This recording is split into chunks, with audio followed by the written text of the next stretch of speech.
Hari Om. In today's session, we will begin with, or we will continue with Bhagavad Gita, chapter 15, from verse number 15. So, what we have seen so far, that Bhagwan is explaining to us in chapter 15, which is called Uttama Purusha or Purushottama Yoga, which is the ultimate destination of all spiritual seekers. And where is this Uttama Purusha? The Lord said in the previous verses which we covered last week, I am the brilliance in the sun, I am the brilliance in the moon, I am the brilliance in the fire, and also the fire that not only is external, that cooks our food, but also the internal fire in our digestive system that digests all our foods. So basically what the Lord is saying, I am in everything. I am everywhere and in everything. So that is what we have seen covered up to verse number 14. Now we will come today to verse number 15. Chapter 15, verse 15. In today's verse, the Lord concludes by saying that in essence, I am in everything, both in material things. I am the consciousness that is in everything in this creation. So in this verse, he says, Aham. Aham here, what we call Aham here refers to I. When the Lord is saying I, he's not referring to his manifested form, he is referring to his highest form, which is the unmanifest form. So Aham, I am who Samnivishta. Samnivishta means one who resides in the Hridi. Hridi here means heart. So heart of what? Heart of Sarvasya, of all. That means not only he resides in what we call moving objects, but also in non-moving objects. So he is in human beings, animals, insects, rocks, plants, trees, in everything he's there. And when Bhagwan says he's the heart, he means he's the essence of everything in creation.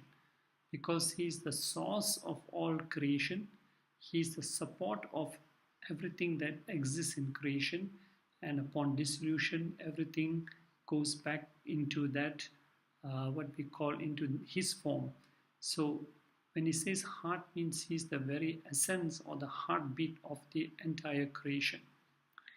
And then he goes on to say in this verse, Mattaha. Mattaha means from me alone, from the Lord's effulgence or consciousness alone, all the functions of the body, everything we're able to see, hear, smell, touch, etc., all the functions of the body, Lord says, come from me alone. I am the very source or the power or the essence for everything to function. And here he mentions smritir, meaning our memory, our ability to what we call think of the past also. So Lord is the consciousness that enlivens our memory, smritir, and he says jnanam, knowledge. So for both, for us to recall past events, smritir, memory, and for us to acquire knowledge, it requires the presence of this consciousness to activate our functions of the body. So also that consciousness exists in even inert things like plants and insects. So he is in the smriti, he is empowering our memory. He is also jnanam, empowering our capacity to gain knowledge. At the same time, apohanam cha, in the loss of memory. Sometimes there are things that we do not recall or we forget. So even this capacity to even forget past events or not to recall past events, even that also requires the very grace of the Lord also. So Krishna says all these what we call functions in the body, he is the very essence or the very heart of this all. Now, this is also a very important verse in the sense that our Gurudev Hariharji Maharaj has advised anybody facing any difficulties, or sometimes the mind is troubled, we wish to forget certain events, or we just wish to calm the mind, we are advised to recite this verse. So, for the benefit of all those who do not know how to recite, I will just recite this verse one time. Chapter 15, verse 15. Sarvasya chaham hridhi samnivishto matta smitiryānam apohanam cha vedescha sarve ahameva vedyo vedanta kritveda videva cham. So you can recite it as many times as you want. It helps to comfort the mind and remove some of our anxieties and worry. So the Lord goes on to say that not only am I responsible for your what we call smriti, memory, for your jnanam, knowledge. Now, what type of knowledge we get, what type of events we remember, that depends on us. But the Lord has to energize the organs so they can function to remember, they can function to acquire knowledge. So apohanam cha means loss of also memory, also loss of things that we do not want to remember. And then what we call another way to understand this verse also, if we look at these three states, the three functions that Lord is talking about: jnanam, knowledge; smritir, memory; apohanam is when there is a loss of memory. So these three words correspond to the three states also. Jnanam is knowledge which is attained at waking stage. So in our waking stage, when we are conscious, we are accumulating a lot of experiences as we interact with the world. So we are gaining knowledge. So that is jnanam at waking stage. Then there is another stage called, so waking stage is called jagrat in Sanskrit. So jnanam can be associated with jagrat, the waking stage. Smritir is remembrance. This is associated with the dream state, swapna. We don't gather any new knowledge, but whatever is already the impressions which are recorded in our mind, we recall them in a dream state. So smritir can be associated with swapna or dream state. Apohanam, total forgetfulness, can be associated with deep sleep, which is known as Ch15, deep sleep. In deep sleep, we are neither awake, neither are we conscious, we are not gaining any new experiences, neither are we in dream state, which means we are not recalling past experiences. So we are in a state called Sushupti, when there is total silence, there is no activity, Sushupti. So that can be associated with Apohanam, total what we call no experience state. Okay, so at all these three states, waking, dreaming, and deep sleep, in order for us to experience also all these three states, requires the presence of consciousness. With consciousness, we are awake, we can acquire knowledge. Because the consciousness enlivens us, we are able to experience dream. And even when we are not awake or we are not dreaming, we are having a restful sleep. It is consciousness that is aware that we are also in a restful state, because when we get up, we say that I had a refreshing sleep. So there was something that was experiencing that deep sleep state. So in all the three states, there's that one consciousness that functions through all the three states. So Lord goes on to say, where else? He says in this verse, Sarve, all the Vedas, Aham Eva, I am alone, all the Vedas. So here the Lord says, I am verily that which is known, is to be known by the Vedas. I am the author of Vedanta, I am the knower of the Vedanta. So here the Lord says, I am Aham Sarva Veda, Vedya, the object to be known. The Vedas give us the knowledge and they lead us to the ultimate truth to be known. So the Lord is saying, I am the ultimate truth that is to be recognized through the Vedas. So all the scriptures in one way or another, they are pointing us to that one ultimate truth. So Lord says, I am that which is to be known by the Vedas, by knowledge here. So in all the Vedas are pointing us to that one truth. There is a saying, Ekam Sat Vipra Vahuda Vadanti. Ekam Sat, the truth is only one. Vipra meaning the wise ones, Vahuda in many ways, Vadanti, they speak.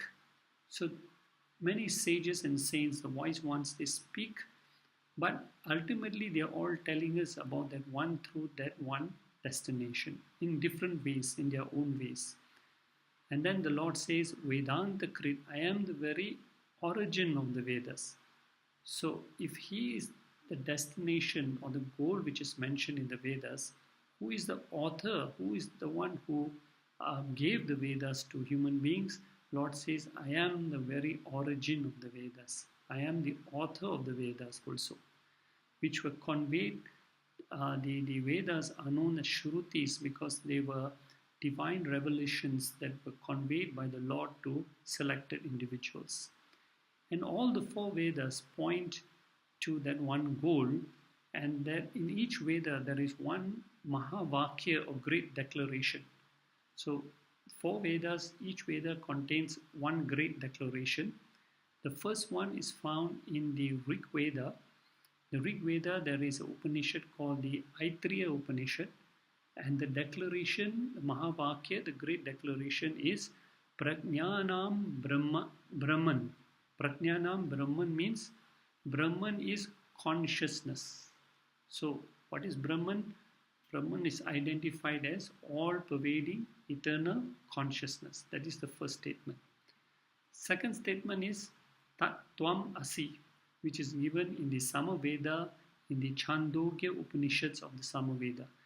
Tat Tvam Asi, Tat means that consciousness. So the first statement said consciousness is Brahman.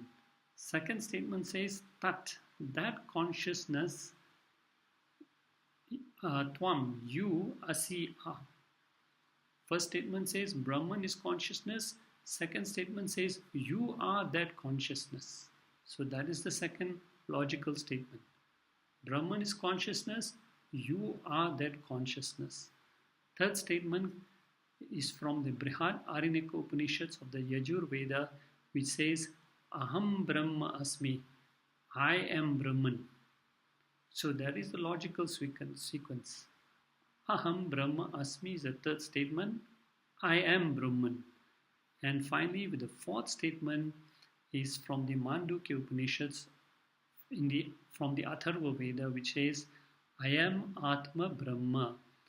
I am this Atman, and Atman is Brahma. So you look at the logical sequence. Brahman is consciousness. The second statement is that you are, that consciousness you are.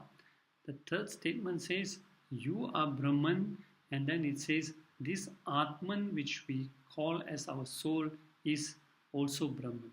So ultimately it says that you are Brahman, you are that supreme consciousness. That is the ultimate realization. And then the Lord also says here in this verse, Aham Vedavid, I am also the knower of the Vedas. I am that which enlivens you to understand and know the Vedas. So in order to gain that knowledge also, we need the blessings and the consciousness of the Lord to enliven us, enliven our faculties to understand this knowledge. So that brings us now to verse number 16 and 17. Now these are two very important verses with very deep knowledge. So we have to understand something before we dive into these verses. Now, what we need to understand is this. So far, what the Lord has been explaining in chapter 15, He has been talking about this manifested world, this created world, in which we human beings live in. So this plane, Plane, the plane on which we live in, is called Bhuloka. Bhuloka. But the manifested world, the entire creation, consists of 14 lokas. So we are on this planet, a plane called Bhuloka, where human beings, insects, plants, etc. reside.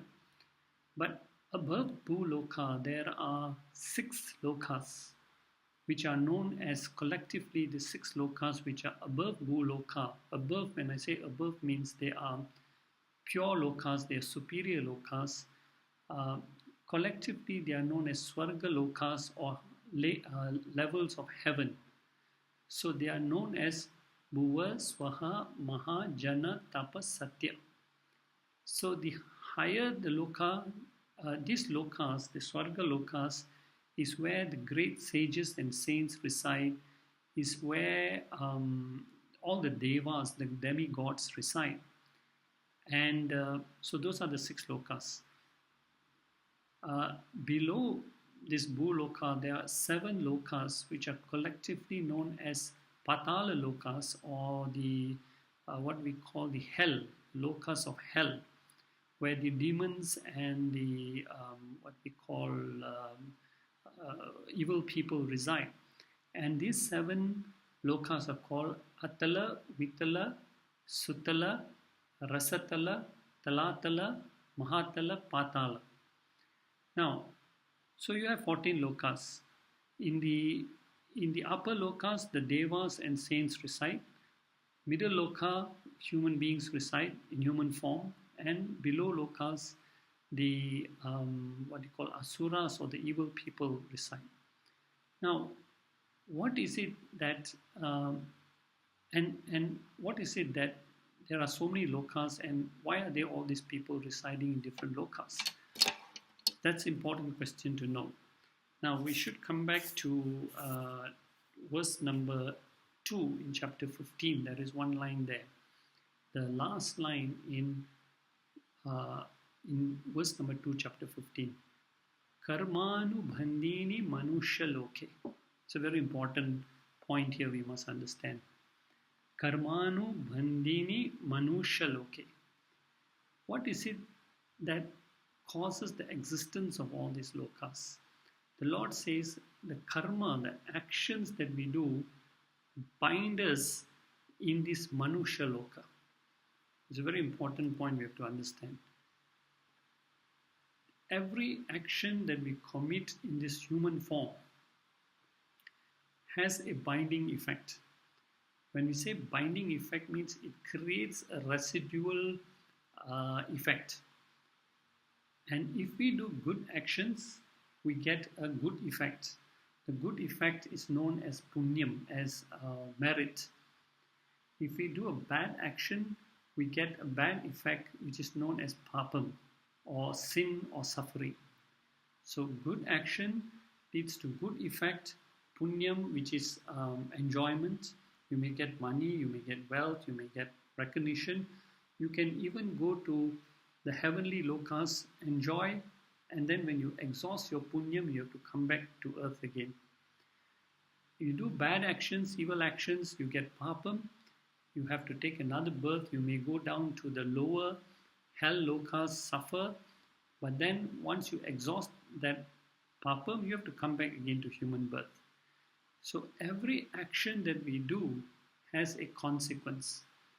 Now, therefore, if we want to avoid going to heaven or hell, or even coming back for a repeated birth, we have to ensure that there is no good, there is no punyam, there is no papam.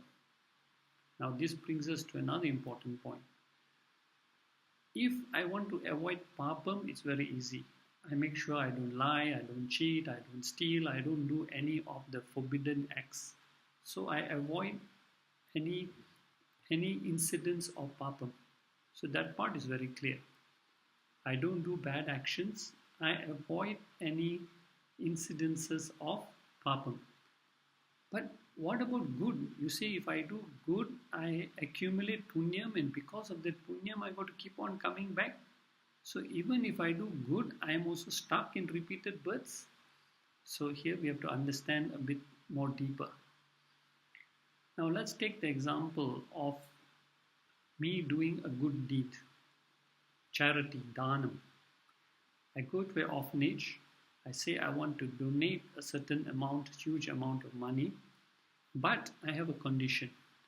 My condition is that you must announce my name every day in the orphanage that I have donated, I, Mr. So and so, have donated this large amount of money. You must put my name up in bold letters at the entrance of the ashram to let everybody know that I have donated this large amount of money. Now, the action is good, but the problem is the motive is wrong. Your action is backed by ego, is backed by selfishness.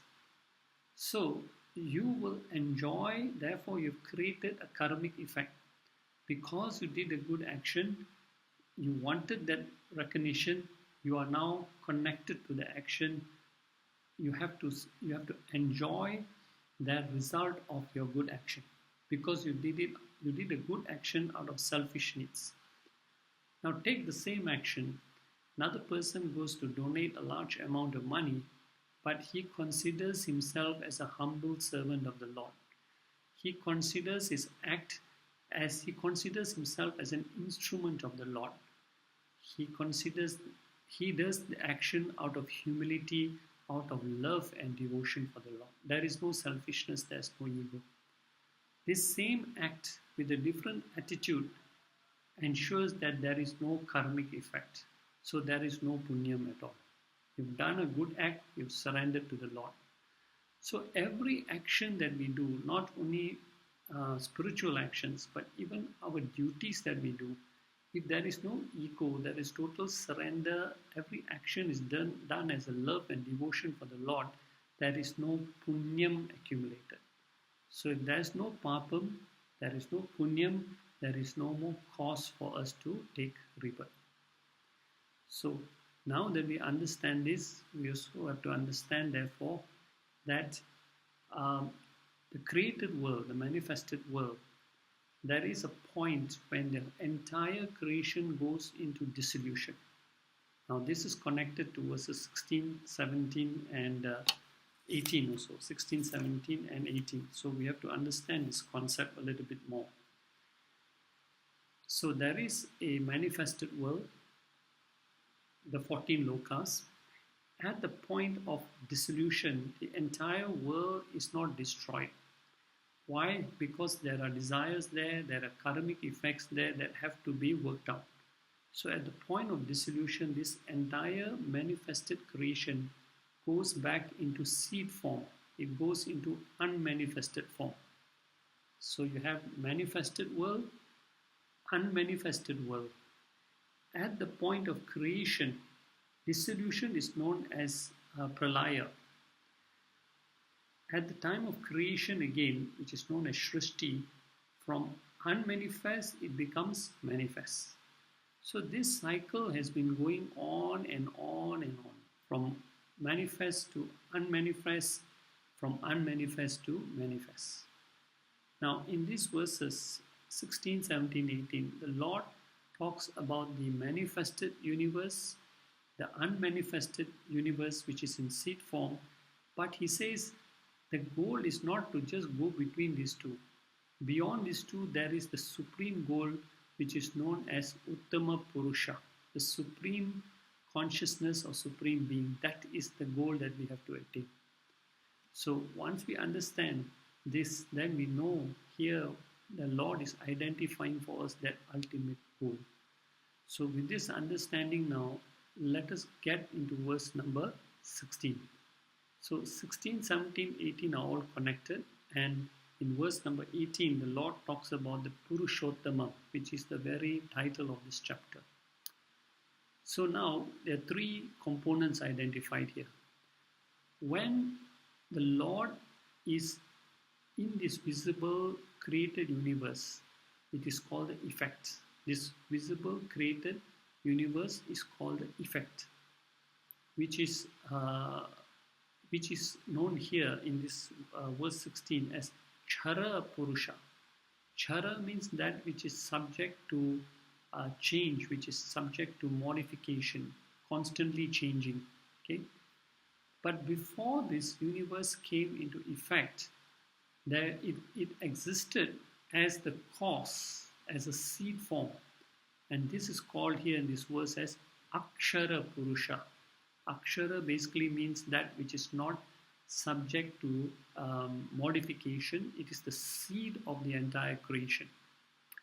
So you have the manifest universe, which is called the Chara Purusha, the unmanifest universe, which is called the Akshara Purusha. Okay, so, and beyond these two, the Chara Purusha and the Akshara Purusha, there is a higher Purusha which is beyond time and space, which is called the Nirguna Brahman, which is the Uttama Purusha. And the different names, but it's the same thing. We can call it Nirguna Brahman, we can call it Brahman, we can call it Uttama Purusha. That is the goal or the destination of all spiritual seekers. Okay, so with this understanding, now this Uttama Purusha is beyond any what we call beyond time and space. So it is the unmanifest that becomes the manifest, and the manifest goes back to unmanifest. The Uttama Purusha remains the same. It does not change at all. Okay, so it's a changeless reality.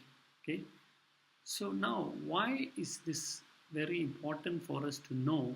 Because that is our ultimate goal. Throughout millions of years, because of our ignorance, we have been performing the wrong actions with the wrong attitude, and we've been constantly caught in the cycle of birth and death. So once that knowledge dawns on us how to perform the right action with the right attitude, then only we can get out of the cycle of birth and death and attain that Uttama Purusha also. Okay. Now with that understanding, we will get into this very profound verses 16, 17 and 18, and we will take this up at the next lesson. Hari Om Tat Sat.